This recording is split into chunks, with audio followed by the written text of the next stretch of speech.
ਸਤਿ ਸ਼੍ਰੀ ਅਕਾਲ। World news ਵੇਖ ਰਹੇ ਸਾਰੇ ਦਰਸ਼ਕਾਂ ਦਾ ਸਵਾਗਤ ਹੈ। ਮੈਂ ਹਾਂ ਕਮਲਜੀਤ ਕੌਰ। ਬੁਲੇਟਿਨ ਦੀ ਸ਼ੁਰੂਆਤ ਕਰਦੇ ਹਾਂ ਹੈਡਲਾਈਨਸ ਦੇ ਨਾਲ।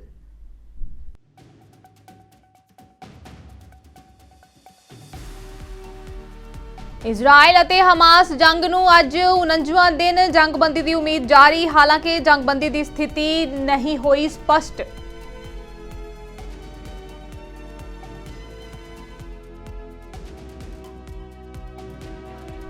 न्यूजीलैंड च 3 सियासी पार्टियां मिलकर बनाउणगीਆਂ गठजोड़ सरकार। नवी सरकार ने टैक्स कटौती घट नौकरशाही का कीता वादा।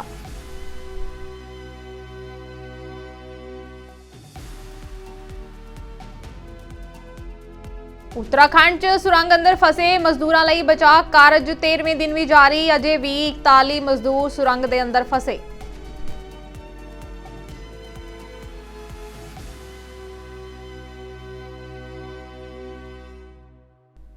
ਹੁਣ ਖਬਰਾਂ ਵਿਸਤਾਰ ਨਾਲ। ਇਜ਼ਰਾਈਲ ਹਮਾਸ ਜੰਗ ਦਾ ਅੱਜ 49ਵਾਂ ਦਿਨ ਹੈ ਅਤੇ ਉਮੀਦ ਹੈ ਕਿ ਜੰਗਬੰਦੀ ਹੋ ਜਾਵੇ। ਹਾਲਾਂਕਿ ਇਸ ਦੇ ਬਾਰੇ ਕੁਝ ਸਪਸ਼ਟ ਨਹੀਂ ਹੈ ਕਿਉਂਕਿ ਇਜ਼ਰਾਈਲ ਅਤੇ ਹਮਾਸ ਦੇ ਵਿਚਾਲੇ ਅੱਧੀ ਰਾਤ ਤੱਕ ਹਵਾਈ ਅਤੇ ਜ਼ਮੀਨੀ ਹਮਲੇ ਜਾਰੀ ਰਹੇ। दरअसल इजराइल ਅਤੇ ਹਮਾਸ ਨੇ ਅਗਵਾ ਕੀਤੇ ਗਏ ਲੋਕਾਂ ਦੇ ਬਦਲੇ 4 ਦਿਨ ਦੀ ਜੰਗਬੰਦੀ ਤੇ ਸਹਿਮਤੀ ਜਤਾਈ ਹੈ, ਪਰ ਸਪਸ਼ਟ ਵੇਰਵੇ ਪ੍ਰਾਪਤ ਕਰਨ ਦੇ ਵਿੱਚ ਅਜੇ ਕੁਝ ਸਮਾਂ ਲੱਗ ਸਕਦਾ ਹੈ। ਜਿਵੇਂ ਕਿ ਇਜ਼ਰਾਈਲ ਨੇ ਗਾਜ਼ਾ ਦੇ ਵਿੱਚ ਆਪਣੀ ਜ਼ਮੀਨੀ ਅਤੇ ਹਵਾਈ ਮੁਹਿੰਮ ਜਾਰੀ ਰੱਖੀ ਹੈ, ਤਬਾਹੀ ਦੇ ਪੈਮਾਨੇ ਦੇ ਵਿੱਚ ਕਾਫੀ ਵਾਧਾ ਹੋਇਆ ਹੈ। ਦਰਅਸਲ ਸੰਯੁਕਤ ਰਾਸ਼ਟਰ ਨੇ 19 ਨਵੰਬਰ ਨੂੰ ਇੱਕ ਰਿਪੋਰਟ ਪੇਸ਼ ਕੀਤੀ ਜਿਸ ਦੇ ਮੁਤਾਬਿਕ ਇਜ਼ਰਾਈਲ ਦੇ ਜਵਾਬੀ ਹਮਲੇ ਵਿੱਚ ਗਾਜ਼ਾ ਦੇ 43,000 ਘਰ ਪੂਰੀ ਤਰ੍ਹਾਂ ਤਬਾਹ ਹੋ ਗਏ ਅਤੇ 2,25,000 ਤੋਂ ਵੱਧ ਅੰਸ਼ਕ ਤੌਰ ਤੇ ਨੁਕਸਾਨੇ ਗਏ। ਗ੍ਰੈਜੂਏਟ ਸੈਂਟਰ ਅਤੇ ਔਰੇਗੇਟ ਸਟੇਟ ਯੂਨੀਵਰਸਿਟੀ ਦੇ ਖੋਜਕਰਤਾਵਾਂ ਨੇ ਸੈਟੇਲਾਈਟ ਚਿੱਤਰਾਂ ਦਾ ਵਿਸ਼ਲੇਸ਼ਣ ਕਰਦੇ ਹੋਏ ਇਹ ਅੰਦਾਜ਼ਾ ਲਗਾਇਆ ਹੈ ਕਿ 18 ਨਵੰਬਰ ਤੱਕ ਗਾਜ਼ਾ ਪੱਟੀ ਦੇ ਸਾਰੇ ਢਾਂਚੇ ਦੇ 20 ਤੋਂ 26% ਨੂੰ ਨੁਕਸਾਨ ਪਹੁੰਚਿਆ ਹੈ।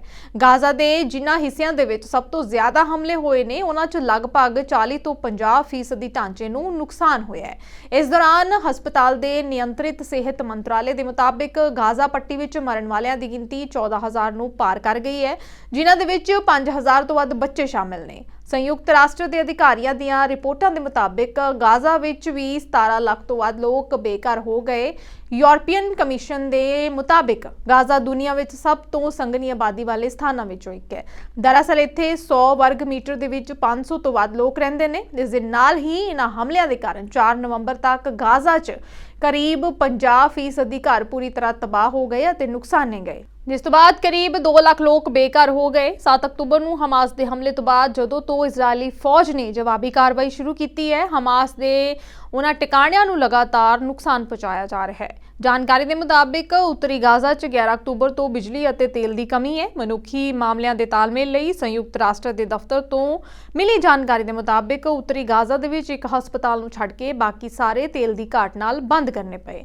21 ਅਕਤੂਬਰ ਤੋਂ ਅੰਤਰਰਾਸ਼ਟਰੀ ਸਹਾਇਤਾ ਲੈ ਕੇ ਜਾਣ ਵਾਲੇ ਲਗਭਗ 1320 ਟਰੱਕਾਂ ਨੂੰ ਦਾਖਲ ਹੋਣ ਦੀ ਆਗਿਆ ਦਿੱਤੀ ਗਈ, ਜਦੋਂ ਕਿ ਯੁੱਧ ਸ਼ੁਰੂ ਹੋਣ ਤੋਂ ਪਹਿਲਾਂ ਹਰ ਰੋਜ਼ ਮਾਲ ਦੀ ਡਿਲੀਵਰੀ ਸਿਰਫ 500 ਟਰੱਕਾਂ ਦੀ ਹੁੰਦੀ ਰਹੀ।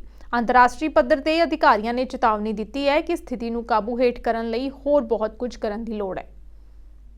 ਆਸਟ੍ਰੇਲੀਆ 'ਚ ਗਰਮੀ ਦੀ ਲਹਿਰ ਦੇ ਹਾਲਾਤਾਂ ਦੌਰਾਨ ਪੱਛਮੀ ਤੱਟੀ ਸ਼ਹਿਰ ਪਰਥ ਅਤੇ ਉੱਤਰੀ ਕਿਨਾਰੇ ਤੇ ਜੰਗਲੀ ਅੱਗ ਤੇ ਕਾਬੂ ਪਾਉਣ ਤੋਂ ਬਾਹਰ ਹੋਣ ਕਾਰਨ ਦਰਜਨਾਂ ਨਿਵਾਸੀਆਂ ਨੂੰ ਬਾਹਰ ਕੱਢਿਆ ਗਿਆ ਅਤੇ ਘੱਟੋ-ਘੱਟ 10 ਘਰ ਤਬਾਹ ਹੋ ਗਏ ਨੇ। Western Australia state Department of Fire and Emergency Services commissioner Darren Klemm ਨੇ ਕਿਹਾ ਹੈ ਕਿ ਕਿਸੇ ਵੀ ਮੌਤ ਦੀ ਰਿਪੋਰਟ ਨਹੀਂ ਹੋਈ, ਪਰ ਕਈ ਫਾਇਰ ਫਾਈਟਰਾਂ ਨੂੰ ਧੂਏ ਤੇ ਸਾਹ ਲੈਣ ਸਮੇਤ ਮਾਮੂਲੀ ਸੱਟਾਂ ਲੱਗੀਆਂ ਨੇ। ਘਟਨਾ ਨਿਯੰਤਰਣ ਕਰਨ ਲਈ ਕੁਚੇਲ ਨੇ ਕਿਹਾ ਹੈ ਕਿ ਪਰਥ ਦੇ ਉੱਤਰ ਪੂਰਬੀ ਕਿਨਾਰੇ ਤੇ ਇੱਕ ਪਾਈਨ ਦੇ ਦਰਖਤ ਦੇ ਬੂਟੇ 'ਚ ਬੁੱਧਵਾਰ ਦੁਪਹਿਰ ਨੂੰ ਅੱਗ ਲੱਗ ਗਈ ਅਤੇ 60 ਕਿਲੋਮੀਟਰ ਪ੍ਰਤੀ ਘੰਟੇ ਦੀ ਰਫ਼ਤਾਰ ਨਾਲ ਚੱਲਣ ਵਾਲੀਆਂ ਹਵਾਵਾਂ ਕਾਰਨ ਅੱਗ ਰਾਤ ਭਰ ਫੈਲਦੀ ਰਹੀ। ਅੱਗ ਲੱਗਣ ਦੇ ਕਾਰਨਾਂ ਦੀ ਜਾਂਚ ਕੀਤੀ ਜਾ ਰਹੀ ਹੈ। It's worth mentioning it's going to take us a number of days to bring this fire under control. A significant number of power poles have been damaged, and so there will be a number of days of work for Western Power to reconstitute that. A fireman came into our house. I saw a fire truck out the front while I was trying to pack some things, and he came in and said, "You literally have 5 minutes before that whole park lights up." So we just put the kids in the car and drove, and then later on in the evening, about 12 o'clock, someone had said it was contained here. So we came back to get the photos we forgot. So sore on your eyes, like I feel really. New Zealand ਦੀਆਂ 3 ਸਿਆਸੀ ਪਾਰਟੀਆਂ ਨੇ ਹਫ਼ਤਿਆਂ ਦੀ ਗੱਲਬਾਤ ਤੋਂ ਬਾਅਦ ਨਵੀਂ ਗੱਠਜੋੜ ਸਰਕਾਰ ਨੂੰ ਲਾਈਨ ਅਪ ਕਰਨ ਦਾ ਐਲਾਨ ਕੀਤਾ ਹੈ। National party of New Zealand party ਅਤੇ ਨਿਊਜ਼ੀਲੈਂਡ ਫਸਟ ਪਾਰਟੀ ਦੀ ਨਵੀਂ ਗੱਠਜੋੜ ਸਰਕਾਰ ਸਥਿਰ, ਪ੍ਰਭਾਵਸ਼ਾਲੀ ਅਤੇ ਸਾਰੇ ਨਿਊਜ਼ੀਲੈਂਡ ਵਾਸੀਆਂ ਲਈ ਕੰਮ ਕਰੇਗੀ। ਨੈਸ਼ਨਲ ਦੇ ਨੇਤਾ ਅਤੇ ਆਉਣ ਵਾਲੇ ਪ੍ਰਧਾਨ ਮੰਤਰੀ ਕ੍ਰਿਸਟੋਫਰ ਲਕਸਨ ਨੇ ਸੰਸਦ ਦੇ ਵਿੱਚ ਹਸਤਾਖਰ ਸਮਾਰੋਹ ਦੌਰਾਨ ਕਿਹਾ ਕਿ ਨਿਊਜ਼ੀਲੈਂਡ ਦੇ ਪਹਿਲੇ ਨੇਤਾ ਵਿੰਸਟਨ ਪੀਟਰਸ 3 ਸਾਲ ਦੇ ਸੰਸਦੀ ਕਾਰਜਕਾਲ ਦੇ ਪਹਿਲੇ ਅੱਧ ਲਈ ਉਪ ਪ੍ਰਧਾਨ ਮੰਤਰੀ ਹੋਣਗੇ। ਨੇਤਾ ਡੇਵਿਡ ਸਿਮੋਰ ਕਾਰਜਕਾਲ ਦੇ ਦੂਜੇ ਅੱਧ ਲਈ ਇਹ ਅਹੁਦਾ ਸੰਭਾਲਣਗੇ। ਪੀਟਰਸ ਵਿਦੇਸ਼ ਮੰਤਰੀ ਹੋਣਗੇ ਅਤੇ ਸਿਮੋਰ ਨਵੇਂ ਅਤੇ ਮੌਜੂਦਾ ਨਿਯਮਾਂ ਦੀ ਗੁਣਵੱਤਾ ਦਾ ਮੁਲਾਂਕਣ ਕਰਨ ਵਾਲੇ ਰੈਗੂਲੇਸ਼ਨ ਮਿਨਿਸਟਰ ਹੋਣਗੇ।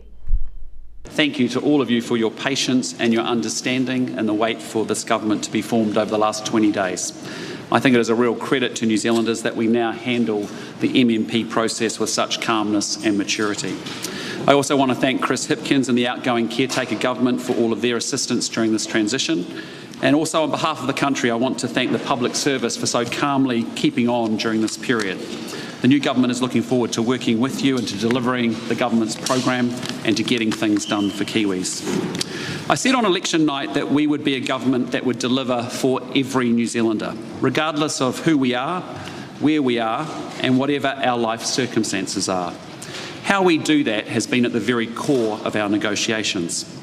The negotiation process has been diligent, it's been focused, and it's been purposeful, because our aim has simply been not to form a government, but to form a strong and stable government that gets things done for Kiwis. On election night, New Zealanders voted for change, and they put their trust in us. And in return, we trust New Zealanders.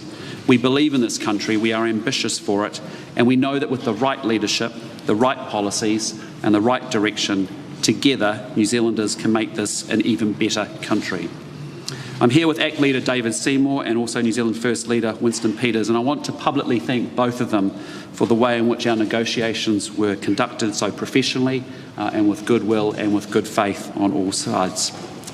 What we have achieved together, I think, is historic, because it is in fact the very first time in New Zealand's MMP history that we have had a 3-party coalition government with all parties represented in Cabinet. ACT and New Zealand First have agreed to support the major elements of National's extensive policy program.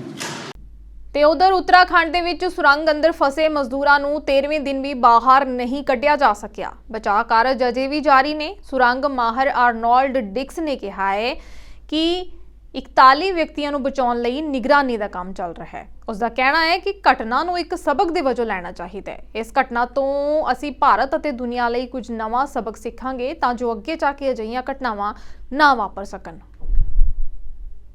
It is going to take as much time as it needs, and that's a luxurious position. You know, normally when I'm responding to a rescue, there's something flooding, or we're running out of oxygen, or something terrible is happening. What's terrible happening here? Okay, they're stuck. That's not nice, and they've been stuck there a long time. But they're warm, they're fed, they've got medicine. We can see they're well. Actually, this is like a gift.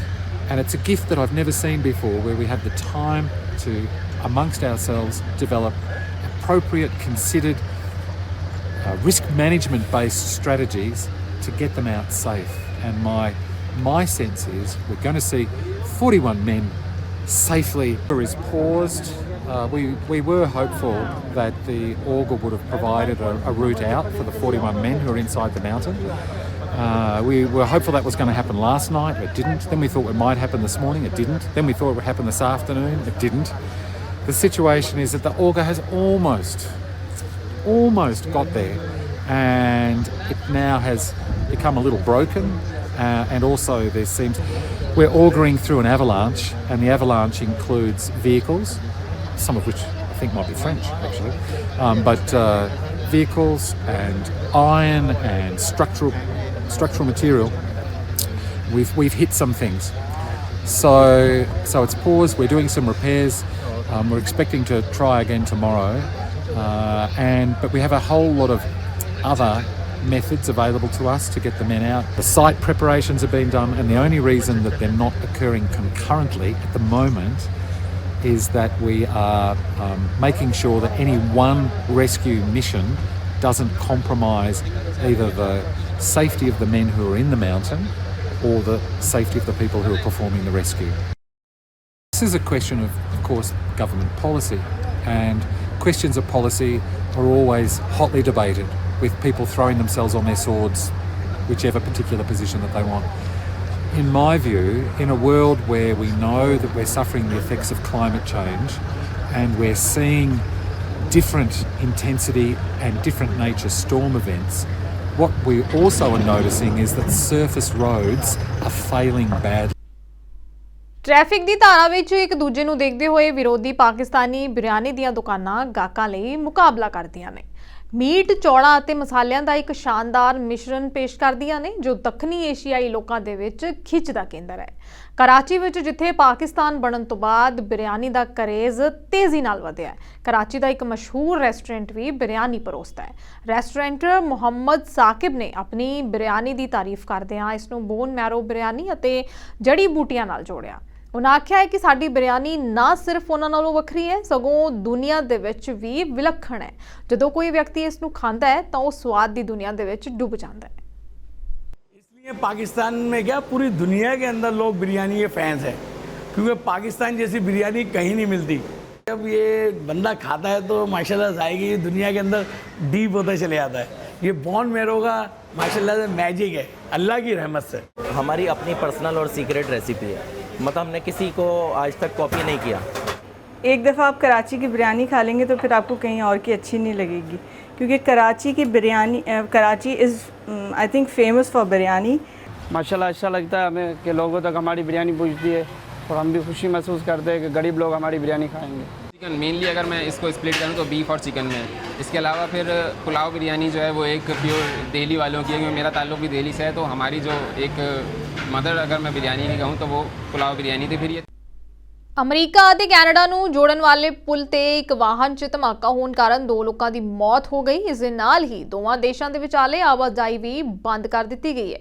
Media ਰਿਪੋਰਟਾਂ ਦੇ ਮੁਤਾਬਿਕ New York ਦੇ Niagara falls ਨੇੜੇ ਇੱਕ ਵਾਹਨ 'ਚ ਧਮਾਕਾ ਹੋਣ ਤੋਂ ਬਾਅਦ ਰੇਨਬੋ ਬ੍ਰਿਜ ਨੂੰ ਬੰਦ ਕਰਨਾ ਪਿਆ।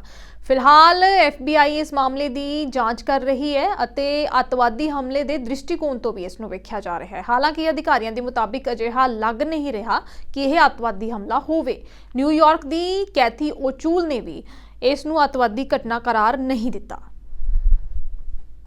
I was on the second floor and I was accompanying a family friend and 2 kids, husband and wife, to go through the regular processing there so we can return to Canada.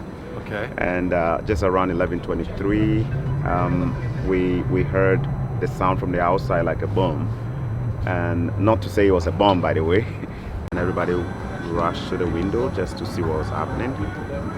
So within a few seconds, there was a vehicle that we saw, a mid-sized vehicle, probably a sedan, caught up in flames, thick smoke all of a sudden. My intuition was that, oh my God, what may have happened? Maybe an electrical issue or maybe something else, something weird, I don't know. Yeah, but we were all terrified, everybody was terrified. But at the end of the day, they said they needed all of us back into Canada, unfortunately without our vehicles. So my vehicle is still there and we've been here for, what, almost six and a half hours, almost 7 hours now. 2 individuals died in the vehicle. The Border Patrol individual working in the booth was injured. The booth literally protected that individual. They went to the hospital with minor injuries and have been released.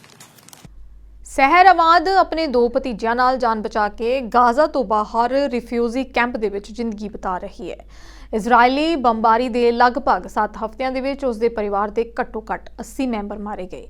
ਪੂਰਾ ਪਰਿਵਾਰ ਪਹਿਲਾਂ ਖਾਨ ਯੂਨਿਸ ਦੇ ਇੱਕ ਹਸਪਤਾਲ ਦੇ ਵਿੱਚ ਤੇ ਫਿਰ ਸਕੂਲ ਦੇ ਵਿੱਚ ਭੱਜ ਕੇ ਆ ਗਿਆ। ਸਿਰਫ 35 ਕਿਲੋਮੀਟਰ ਨੇ ਉਹਨਾਂ ਨੂੰ ਗਾਜ਼ਾ ਸ਼ਹਿਰ ਤੋਂ ਆਪਣੇ ਪੁਰਾਣੇ ਘਰ ਤੋਂ ਦੂਰ ਕਰ ਦਿੱਤਾ, ਪਰ ਯਾਤਰਾ ਦੇ ਵਿੱਚ ਉਹਨਾਂ ਨੂੰ 1 ਹਫ਼ਤਾ ਲੱਗ ਗਿਆ। ਗਾਜ਼ਾ ਸਿਟੀ ਦੇ ਸ਼ੇਖ ਰਦਵਾਨ ਇਲਾਕੇ ਦੇ ਵਿੱਚ ਉਹਨਾਂ ਦੇ ਘਰ ਨੂੰ ਇਜ਼ਰਾਈਲੀ ਫੌਜ ਨੇ ਮਿੱਟੀ ਵਿੱਚ ਮਿਲਾ ਦਿੱਤਾ। ਉਸਨੇ ਕਿਹਾ ਹੈ ਕਿ ਬਚਣ ਵਾਲੇ ਮਲਬੇ ਦੇ ਵਿੱਚੋਂ ਮ੍ਰਿਤਕਾਂ ਅਤੇ ਜ਼ਖਮੀਆਂ ਨੂੰ ਕੱਢਣ ਲਈ ਦੌੜੇ ਅਤੇ ਇਜ਼ਰਾਈਲ ਨੇ ਦੂਜੀ ਵਾਰ ਹਮਲਾ ਕੀਤਾ। ਉਹ ਮਲਬੇ ਦੇ ਹੇਠ ਦੱਬੇ ਲੋਕਾਂ ਤੱਕ ਨਹੀਂ ਪਹੁੰਚ ਸਕੇ। ਸਹਿਰਾਬਾਦ ਅਤੇ ਉਸਦੇ 2 ਭਤੀਜਿਆਂ ਨੂੰ ਦੱਖਣ ਦੇ ਵੱਲ ਰਫਾ ਜਾਣ ਤੋਂ ਪਹਿਲਾਂ ਖਾਨ ਯੂਨਸ ਦੇ ਇੱਕ ਹਸਪਤਾਲ ਦੇ ਵਿੱਚ ਲਿਆਂਦਾ ਗਿਆ। ਉਸਦੇ ਭਤੀਜੇ, ਜਿਸ ਦੀ ਉਮਰ 14 ਸਾਲ ਹੈ, ਮੁਸਾਬ ਉਸਦਾ ਨਾਮ ਹੈ, ਉਸਦੀ ਲੱਤ ਕੱਟ ਦਿੱਤੀ ਗਈ ਅਤੇ ਉਸਦਾ ਚਿਹਰਾ ਅਜੇ ਵੀ ਦਾਗ ਦੇ ਨਾਲ ਢੱਕਿਆ ਹੋਇਆ ਹੈ। ਉਸਦੇ ਚਚੇਰੇ ਭਰਾ ਅਬੌਦ ਦੇ ਪੇਟ ਦੇ ਵਿੱਚ ਵੀ ਇਨਫੈਕਸ਼ਨ ਵੇਖਣ ਨੂੰ ਮਿਲੀ। ਉਸਨੇ ਦੱਸਿਆ ਕਿ ਮੇਰਾ ਭਰਾ ਤੇ ਉਸਦਾ ਪੂਰਾ ਪਰਿਵਾਰ ਮਰ ਗਿਆ ਹੈ। ਮੇਰੀ ਭੈਣ ਉੱਤਰ ਦੇ ਵੱਲ ਭੱਜ ਗਈ ਹੈ ਅਤੇ ਆਪਣੇ ਪਤੀ ਅਤੇ ਬੱਚਿਆਂ ਸਮੇਤ ਮਾਰੀ ਗਈ ਹੈ, ਭਾਵੇਂ ਉਹ ਦੱਖਣ ਦੇ ਵਿੱਚ ਸਨ। ਹਮਾਸ ਦੇ ਮੁਤਾਬਿਕ ਛੋਟੇ ਫਲਸਤੀਨੀ ਖੇਤਰ ਤੇ 47 ਦਿਨਾਂ ਦੀ ਬੰਬਾਰੀ ਦੇ ਦੌਰਾਨ 14,100 ਤੋਂ ਵੱਧ ਲੋਕਾਂ ਦੀ ਮੌਤ ਹੋ ਗਈ ਹੈ। ਕਤਰ ਦੀ ਅਦਾਲਤ ਨੇ 8 ਸਾਬਕਾ ਜਲ ਫੌਜੀ ਅਧਿਕਾਰੀਆਂ ਦੀ ਅਪੀਲ ਦਸਤਾਵੇਜ਼ ਨੂੰ ਸਵੀਕਾਰ ਕਰ ਲਿਆ ਹੈ। ਕਤਰ ਅਦਾਲਤ ਨੇ ਇਹ ਫੈਸਲਾ ਭਾਰਤ ਸਰਕਾਰ ਦੇ ਵੱਲੋਂ ਸਾਬਕਾ ਜਲ ਸੈਨਾ ਕਰਮਚਾਰੀਆਂ ਨੂੰ ਦਿੱਤੀ ਗਈ ਮੌਤ ਦੀ ਸਜ਼ਾ ਦੇ ਵਿਰੁੱਧ ਅਪੀਲ ਦਸਤਾਵੇਜ਼ ਦਾਇਰ ਕਰਨ ਤੋਂ ਬਾਅਦ ਲਿਆ ਹੈ। MEA ਦਾ ਦਾਅਵਾ ਹੈ ਕਿ ਕਤਰ ਦੇ ਅਧਿਕਾਰੀਆਂ ਨਾਲ ਸਰਗਰਮੀ ਨਾਲ ਤਾਲਮੇਲ ਕਾਇਮ ਕੀਤਾ ਜਾ ਰਿਹਾ ਹੈ। ਇਸ ਤੋਂ ਪਹਿਲਾਂ ਕਤਰ ਦੀ ਪਹਿਲੀ ਅਦਾਲਤ ਨੇ ਦੋਹਾਂ ਵਿੱਚ ਨਜ਼ਰਬੰਦ ਕੀਤੇ 8 ਸਾਬਕਾ ਜਲ ਫੌਜੀ ਅਧਿਕਾਰੀਆਂ ਨੂੰ ਮੌਤ ਦੀ ਸਜ਼ਾ ਸੁਣਾਈ ਸੀ। Informed earlier, the Court of First Instance of Qatar passed a judgment on October 26 in the case involving 8 Indian employees of Al Dara Company. The judgment is confidential and has only been shared with the legal team. They are now pursuing further legal steps, and I think an appeal has already been filed. We will also remain engaged with the Qatari authorities in this matter. On November 7, our embassy in Doha received another consular access to the detainees. We are in touch with their family members too. And as you recall, External Affairs Minister met the family members earlier this month in New Delhi. We will continue to extend all legal and consular support. And I would urge everyone not to engage in speculation considering the sensitive nature of the Pakistan ਸਰਕਾਰ ਨੇ ਪ੍ਰਕਾਸ਼ ਪੁਰਬ ਮੌਕੇ ਸਿੱਖ ਸ਼ਰਧਾਲੂਆਂ ਦੇ ਲਈ visa ਜਾਰੀ ਕੀਤੇ ਨੇ। ਸਿੱਖਾਂ ਦੇ ਪਹਿਲੇ ਗੁਰੂ ਸਾਹਿਬਾਨ ਸ੍ਰੀ ਗੁਰੂ ਨਾਨਕ ਦੇਵ ਜੀ ਦੇ 594ਵੇਂ ਪ੍ਰਕਾਸ਼ ਪੁਰਬ ਦੇ ਮੌਕੇ ਪਾਕਿਸਤਾਨ ਨੇ ਭਾਰਤ ਦੇ ਕਰੀਬ 3000 ਸਿੱਖ ਸ਼ਰਧਾਲੂਆਂ ਨੂੰ ਵੀਜ਼ੇ ਜਾਰੀ ਕੀਤੇ ਨੇ। ਨਵੀਂ ਦਿੱਲੀ ਦੇ ਵਿੱਚ ਪਾਕਿਸਤਾਨੀ ਹਾਈ ਕਮਿਸ਼ਨ ਨੇ 25 ਨਵੰਬਰ ਤੋਂ 4 ਦਸੰਬਰ ਤੱਕ ਪਾਕਿਸਤਾਨ ਵਿੱਚ ਹੋਣ ਵਾਲੇ ਸਮਾਗਮ ਲਈ ਨੋਟੀਫਿਕੇਸ਼ਨ ਜਾਰੀ ਕੀਤਾ ਹੈ। ਨਵੀਂ ਦਿੱਲੀ ਵਿੱਚ ਪਾਕਿਸਤਾਨੀ ਹਾਈ ਕਮਿਸ਼ਨ ਨੇ ਇੱਕ ਪ੍ਰੈਸ ਬਿਆਨ ਦੇ ਵਿੱਚ ਐਲਾਨ ਕੀਤਾ ਹੈ ਕਿ ਇਹ ਸਮਾਗਮ ਪਾਕਿਸਤਾਨ ਦੇ ਵਿੱਚ 25 ਨਵੰਬਰ ਤੋਂ 4 ਦਸੰਬਰ ਤੱਕ ਆਯੋਜਿਤ ਕੀਤੇ ਜਾਣਗੇ। ਇਸ ਮੌਕੇ ਨਵੀਂ ਦਿੱਲੀ ਵਿੱਚ ਪਾਕਿਸਤਾਨ ਹਾਈ ਕਮਿਸ਼ਨਰ ਦੇ ਚਾਰਜ ਡੀ ਅਫੇਅਰਜ਼ ਐਜਾਜ਼ ਖਾਨ ਨੇ ਸ਼ਰਧਾਲੂਆਂ ਨੂੰ ਵਧਾਈ ਦਿੱਤੀ ਹੈ ਕਿ ਉਹਨਾਂ ਦੀ ਸੁਰੱਖਿਅਤ ਯਾਤਰਾ ਦੀ ਕਾਮਨਾ ਕੀਤੀ ਹੈ। ਇਸ ਯਾਤਰਾ ਦੇ ਦੌਰਾਨ ਸ਼ਰਧਾਲੂ ਡੇਰਾ ਸਾਹਿਬ, ਪੰਜਾ ਸਾਹਿਬ, ਨਨਕਾਣਾ ਸਾਹਿਬ ਅਤੇ ਕਰਤਾਰਪੁਰ ਸਾਹਿਬ ਦੇ ਦਰਸ਼ਨਾਂ ਲਈ ਜਾਣਗੇ। ਡਬਲਿਨ ਦੇ ਇੱਕ ਸਕੂਲ ਦੇ ਬਾਹਰ ਚਾਕੂ ਨਾਲ ਕੀਤੇ ਹਮਲੇ ਦੇ ਵਿੱਚ 3 ਛੋਟੇ ਬੱਚਿਆਂ ਦੇ ਜ਼ਖਮੀ ਹੋਣ ਤੋਂ ਬਾਅਦ ਪ੍ਰਦਰਸ਼ਨਕਾਰੀਆਂ ਨੇ ਕਈ ਵਾਹਨਾਂ ਨੂੰ ਅੱਗ ਲਗਾ ਦਿੱਤੀ ਅਤੇ ਦੁਕਾਨਾਂ ਨੂੰ ਲੁੱਟਿਆ।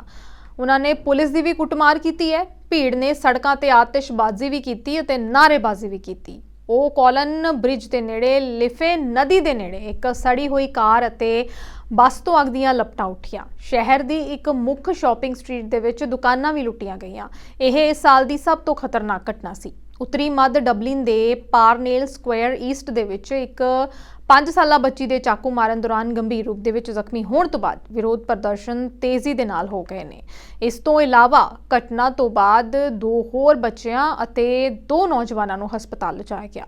ਮੁਲਜ਼ਮ ਦੀ ਕੌਮੀਅਤ ਨੂੰ ਲੈ ਕੇ ਸੋਸ਼ਲ ਮੀਡੀਆ ਤੇ ਅਫਵਾਹਾਂ ਫੈਲਾਈਆਂ ਜਾ ਰਹੀਆਂ ਨੇ। ਪੁਲਿਸ ਮੁਖੀ ਡਰਿਊ ਹੈਰਿਸ ਨੇ ਕਿਹਾ ਹੈ ਕਿ ਉਸ ਨੂੰ ਸੱਜੇ ਪੱਖੀ ਵਿਚਾਰਧਾਰਾ ਬਾਰੇ ਗਲਤ ਜਾਣਕਾਰੀ ਫੈਲਾਉਣ ਬਾਰੇ ਚੇਤਾਵਨੀ ਦਿੱਤੀ ਗਈ ਸੀ। ਕੁਝ ਪ੍ਰਦਰਸ਼ਨਕਾਰੀਆਂ ਨੇ ਆਇਰਲੈਂਡ ਦੇ ਝੰਡੇ ਵੀ ਲਹਿਰਾਏ ਅਤੇ ਕੁਝ ਨੇ ਆਇਰਿਸ਼ ਲਾਈਫ ਮਾਈਨੇਟਰ ਦੇ ਪੋਸਟਰ ਵੀ ਫੜੇ ਹੋਏ ਸਨ। ਇੱਕ ਪ੍ਰਦਰਸ਼ਨਕਾਰੀ ਨੇ ਮੀਡੀਆ ਨੂੰ ਕਿਹਾ ਕਿ ਆਇਰਿਸ਼ ਲੋਕਾਂ ਤੇ ਹਮਲਾ ਕੀਤਾ ਜਾ ਰਿਹਾ ਹੈ। ਆਇਰਲੈਂਡ ਦੇ ਵਿੱਚ ਲੋਕ ਲੰਮੇ ਸਮੇਂ ਤੋਂ ਰਿਹਾਇਸ਼ੀ ਸੰਕਟ ਦਾ ਸਾਹਮਣਾ ਕਰ ਰਹੇ ਨੇ। ਸਰਕਾਰ ਨੇ ਦੱਸਿਆ ਹੈ ਕਿ ਆਮ ਲੋਕਾਂ ਲਈ ਸੈਂਕੜੇ ਘਰਾਂ ਦੀ ਘਾਟ ਹੈ। ਹਾਲਾਂਕਿ ਪ੍ਰਦਰਸ਼ਨ ਤੋਂ ਬਾਅਦ ਦੇਰ ਸ਼ਾਮ ਪੁਲਿਸ ਚੀਫ ਸੁਪਰਡੈਂਟ ਪੈਟਰਿਕ ਮੈਕਮਾਈਨਮਨ ਨੇ ਦੱਸਿਆ ਕਿ ਇਲਾਕੇ 'ਚ ਸ਼ਾਂਤੀ ਬਹਾਲ ਹੋ ਗਈ ਹੈ। ਨਿਆਂ ਮੰਤਰੀ ਹੈਲਨ ਮੈਕੈਂਟੀ ਨੇ ਪ੍ਰਦਰਸ਼ਨਕਾਰੀਆਂ ਦੀ ਨਿੰਦਾ ਕਰਦਿਆਂ ਕਿਹਾ ਕਿ ਪੁਲਿਸ ਤੇ ਹਮਲੇ ਅਤੇ ਸ਼ਹਿਰ ਦੇ ਵਿੱਚ ਅਜਿਹੇ ਪ੍ਰਦਰਸ਼ਨਾਂ ਨੂੰ ਬਰਦਾਸ਼ਤ ਨਹੀਂ ਕੀਤਾ ਜਾਵੇਗਾ। ਉਹਨਾਂ ਧਰਨਾਕਾਰੀਆਂ ਦੇ ਖਿਲਾਫ ਕਾਰਵਾਈ ਕਰਨ ਦਾ ਵੀ ਭਰੋਸਾ ਦਿੱਤਾ ਹੈ। ਸ਼ੇਖ ਮੁਜੀਬੁਰ ਰਹਿਮਾਨ ਦੇ ਕਾਤਲ ਨੂਰ ਚੌਧਰੀ ਨੂੰ ਦੇਸ਼ ਨਿਕਾਲਾ ਦੇਣ ਲਈ ਬੰਗਲਾਦੇਸ਼ ਕੈਨੇਡਾ ਨੂੰ ਅਪੀਲ ਕਰੇਗਾ। ਬੰਗਲਾਦੇਸ਼ ਦੇ ਆਗੂ ਮੁਜੀਬੁਰ ਰਹਿਮਾਨ ਦੀ ਹੱਤਿਆ ਦਾ ਦੋਸ਼ੀ ਨੂਰ ਚੌਧਰੀ ਕੈਨੇਡਾ ਭੱਜ ਗਿਆ ਹੈ। ਬੰਗਲਾਦੇਸ਼ ਦੇ ਰਾਜਦੂਤ ਨੇ ਮਨੁੱਖੀ ਅਧਿਕਾਰਾਂ ਦੇ ਨਾਂ ਤੇ ਕੈਨੇਡਾ ਦੇ ਦੋਹਰੇ ਮਾਪਦੰਡ ਲਈ ਵੀ ਸਵਾਲ ਚੁੱਕੇ ਨੇ। ਜ਼ਿਕਰਯੋਗ ਹੈ ਕਿ ਭਾਰਤ ਨੇ ਵੀ ਭਾਰਤ ਵਿਰੋਧੀ ਤੱਤਾਂ ਨੂੰ ਪਨਾਹ ਦੇਣ ਲਈ ਟਰੂਡੋ ਪ੍ਰਸ਼ਾਸਨ ਤੇ ਕਈ ਗੰਭੀਰ ਇਲਜ਼ਾਮ ਲਗਾਏ। ਭਾਰਤ ਤੇ ਟਰੂਡੋ ਦੇ ਦੋਸ਼ਾਂ ਨੂੰ ਲੈ ਕੇ ਪਿਛਲੇ ਕੁਝ ਮਹੀਨਿਆਂ ਤੋਂ ਦੋਵਾਂ ਦੇਸ਼ਾਂ ਦੇ ਵਿਚਾਲੇ ਟਕਰਾਅ ਚੱਲ ਰਿਹਾ ਹੈ। We all knew about this thing. And since then, we have been trying in all the ways and requesting the government of Canada to deport him to Bangladesh to face the verdict. And this judicial process has been very transparent, free, fair. It has been certified even by Amnesty International that the accused were given all the chances, opportunities to make them innocent. And I should tell you that there are 3 killers. It's a bunch of killers. 3 of them are in Canada. And our Superior Court, High Court acquitted 2 of them. But Noor Chaudhary has been convicted to death. That means the judicial process are free and fair. Otherwise, all the 3 could have been fixed. So we don't believe in fixing anybody. So Noor Chaudhary himself in many places and his gang said that they killed the father of the nation, Bangabandhu Sheikh Mujibur Rahman, and 21 of his family members. So it is beyond doubt. And if you have seen this CBC documentary, the CBC journalist tried to know from him that whether the statement he made to the Canadian Immigration and Refugee Board, whether he was truthful. And he just bluffed him. Okay, I'm just, pulling over, then I can talk. Then he sped away and fled. That means he is guilty. He has been guilty. He is guilty, and that's why he fled. So we tried our best to really impress upon our friends. Bulletin दी हीर विच एक बार फिर तो नजर मारते हैं हेडलाइंस से।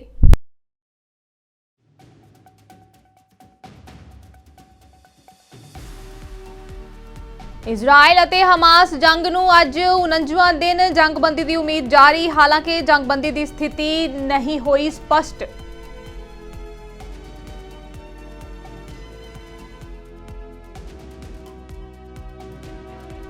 ਨਿਊਜ਼ੀਲੈਂਡ 'ਚ 3 ਸਿਆਸੀ ਪਾਰਟੀਆਂ ਮਿਲ ਕੇ ਬਣਾਉਣਗੀਆਂ ਗੱਠਜੋੜ ਸਰਕਾਰ। ਨਵੀਂ ਸਰਕਾਰ ਨੇ ਟੈਕਸ ਕਟੌਤੀ, ਘੱਟ ਨੌਕਰਸ਼ਾਹੀ ਦਾ ਕੀਤਾ ਵਾਅਦਾ।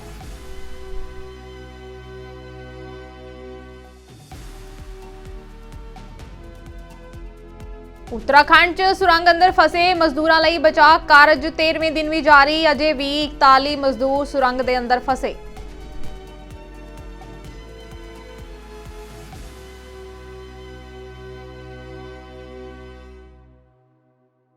सो वर्ल्ड न्यूज़ विच फिलहाल इन्ना ही। मैनूं दिओ इजाजत। धन्यवाद।